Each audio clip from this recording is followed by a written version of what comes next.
જય માતાજી, જય શ્રી કૃષ્ણ, જય ગણેશ. આપણે આવી ગયા છે ખોખરા વિસ્તારમાં જોગણીમાના મંદિર પાસેના જે ગણપતિ લાયા છે આ લોકો. કઈ થીમ વિશે શું છે કે કયા ગ્રુપના છે એ આપણને આ ભાઈ જણાવશે.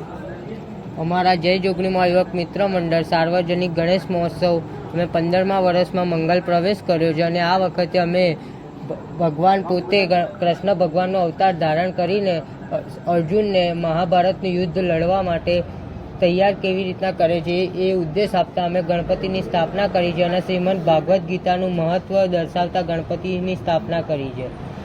દર વર્ષની જેમ અમે આ વખત બી ધામધૂમથી ભગવાન દ્વારા જે કેવી રીતના મહાભારત રચ્યું છે, કેવી રીતના ભગવાને શ્રી ભગવદ્ ગીતાની સ્થાપના, ભગવદ્ ગીતા લખેલી એના બધા શ્લોકો, બધું રથ બધું બતાવ્યું છે અને બહાર અમે બધાને ખબર પડે એના માટે આપણી ટેકનોલોજીની દ્વારા સ્કેનર દ્વારા બધા શ્લોકોનું સ્કેન કરો એટલે તમને ઉદ્દેશ મળે એની બી વ્યવસ્થા અમે કરી છે. એટલે અમારા જય જોગણીમાં યુવક મિત્ર મંડળનો એવો ઉદ્દેશ છે કે બધા ભાવિ ભક્તોને ભગવદ્ ગીતાનો જે ઉદ્દેશો છે એમની ખબર પડે, એમને કંઈ તકલીફ હોય તો એ ભગવદ્ ગીતાના જે ઉદ્દેશો ઉપર ચાલે તો એમને કંઈ પ્રોબ્લેમ ના થાય એ અમારો મેન ઉદ્દેશ છે.